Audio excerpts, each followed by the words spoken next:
What if the people who create the most original things are not always the ones with the most refined skills?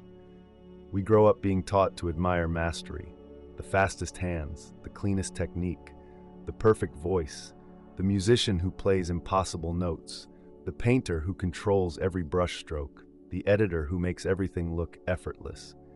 And because of that, we start believing something almost automatically.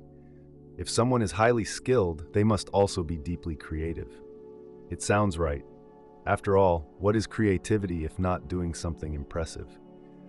But this idea hides a confusion that most people never stop to examine. Because creating something new and executing something well are not the same act. They can exist together, but they are not the same force. And once you notice that, a lot of things start making more sense. You have probably seen this without naming it. Some people can reproduce almost anything. They can sing like famous singers, draw in styles they studied, play songs with extreme precision, write in formulas that work, edit videos with perfect timing, build things exactly the way they were taught. Their execution is real. Their control is real. Their skill is undeniable. And yet when the moment comes to create something from nothing, something personal, something unpredictable, something that did not exist before, they freeze. Not because they are unintelligent, not because they are lazy, but because execution and creation are different systems. And this is where the obvious answer starts to crack. Most people assume creativity is just skill at a higher level, that if you practice enough, eventually creativity appears as a byproduct, that the person who trains the most will naturally become the one with the most original ideas. Sometimes that happens, but many times it does not. There are people who have spent years mastering tools, techniques, scales, structures, software, grammar, anatomy, rhythm, composition rules, and still produce nothing truly alive. They become brilliant at recreating, brilliant at refining, brilliant at polishing, but not necessarily at originating. At the same time, there are people who seem to generate ideas almost naturally. Concepts come to them fast, strange connections appear in their minds without effort. They see combinations other people miss. They imagine scenes, melodies, stories, designs, solutions, angles. Things seem to bloom out of them before they even know how to fully execute them. And that difference matters more than we usually admit. Because skill is mostly about control. Creativity is often about emergence. Skill improves through repetition. Creativity often depends on variation. Skill trains the body and the mind to do something reliably. Creativity allows the mind to escape what is reliable and move toward what is not obvious yet. These two can support each other, but they are not twins. In psychology, creativity is often linked not only to intelligence, but to traits like openness to experience, tolerance for ambiguity, sensitivity to patterns, and the ability to form remote associations. In simple terms, creative people often connect distant things more easily. They do not just see what something is, they also sense what else it could become. That is a different capacity from disciplined repetition. One person hears a sound and learns to reproduce it perfectly. Another hears the same sound and imagines 3 new directions it could evolve into. One person studies structure. Another keeps breaking structure and finding new forms. Neither ability is fake, but they are not equal, and they are not interchangeable. This also explains why some extremely talented performers are not original creators. A person can become extraordinary at execution because execution rewards precision, memory, control, correction, and repetition. These are trainable. In many fields, that is exactly what education selects for. Schools, courses, and training systems usually reward correct answers, clean results, and faithful reproduction. They teach people to perform well inside known frameworks. But originality does not always come from staying inside frameworks. Originality often comes from noticing what the framework cannot do. It comes from discomfort, from curiosity, from unfinished ideas, from mental wandering, from mixing references that were never supposed to meet, from asking the wrong question long enough that it becomes the right one. That is why creativity can look inefficient from the outside.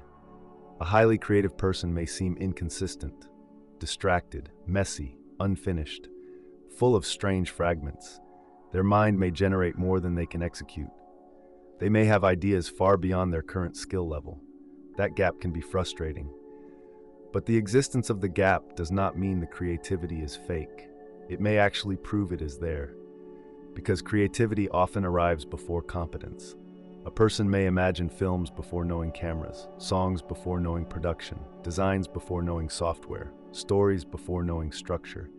In that phase, the problem is not lack of ideas. The problem is lack of tools to bring them fully into the world. And this is where people make another mistake. They assume that because someone cannot execute well yet, they are not creative. But sometimes the opposite is true. Sometimes the person struggling to express something is struggling precisely because there is something inside worth expressing, and the skill has not caught up yet. That's a very different problem from having perfect skill and nothing original to say. And this is the reversal. We are trained to treat talent as the rare thing. But in many cases, executional talent is more common than true originality, because skill can be built by method. Creativity can be encouraged, but it is harder to manufacture. You can train accuracy, you can train timing, you can train muscle memory, you can train technique, but the ability to generate something that feels new, alive, and internally yours is more mysterious. It seems to depend on perception as much as practice, on how a person notices the world, on how they combine memory, emotion, tension, curiosity, contradiction, and imagination. That is why truly creative people can sometimes look underdeveloped in conventional terms. Their execution may be weak, but their inner signal is strong. And that inner signal is not common. In real life, this changes how we judge ourselves and others. A lot of people give up too early because they compare their creative instinct to someone else's polished execution. They have ideas, vision, taste, strange inner images, but their hands cannot do it yet. Their voice cannot carry it yet. Their edits are still rough. Their writing is still uneven. So they conclude they lack talent. Maybe they do not lack talent. Maybe they are confusing undeveloped execution with absence of creativity. And on the other side, a lot of highly skilled people feel empty without understanding why. They can perform, they can deliver, they can impress, but when asked to create something original, they feel exposed. Because execution can hide the absence of invention for a long time. You can become admired for doing beautiful versions of things that already existed, until one day you are asked for something that belongs only to you. That is a different test. This is slightly uncomfortable because it forces a harder truth. Being impressive is not the same as being original. Being virtuosic is not the same as being generative. And being creative is not always visible in the way society usually measures ability. So what do you do with that? You stop treating creativity like a decorative bonus that appears after enough discipline. You start seeing it as a separate dimension, something that must be protected differently. Execution grows from repetition. Creativity often grows from permission. Permission to follow strange thoughts before they make sense. Permission to combine things badly at first. Permission to stay with ideas that do not look useful yet. Permission to be less efficient, less correct, less polished in the beginning. Not because polish does not matter, but because polish too early can kill the fragile part that was trying to become something new. And yes, creativity can be developed. Not in the same way you train technique, but by expanding input, exposing yourself to different fields, allowing boredom, noticing patterns, collecting contradictions, experimenting without immediate judgment, and making room for ideas before asking whether they are good. That process is not clean, it is not linear, and it does not always look impressive while it is happening. But that may be exactly why it matters. Because the world is full of people who know how to do things well. Far fewer know how to bring something into existence that was not there before. And maybe that is the deeper difference. Skill makes you capable. Creativity makes you dangerous to repetition. Skill can make you excellent within the world that already exists. Creativity is what lets you interrupt it. Lucid Order. Question everything.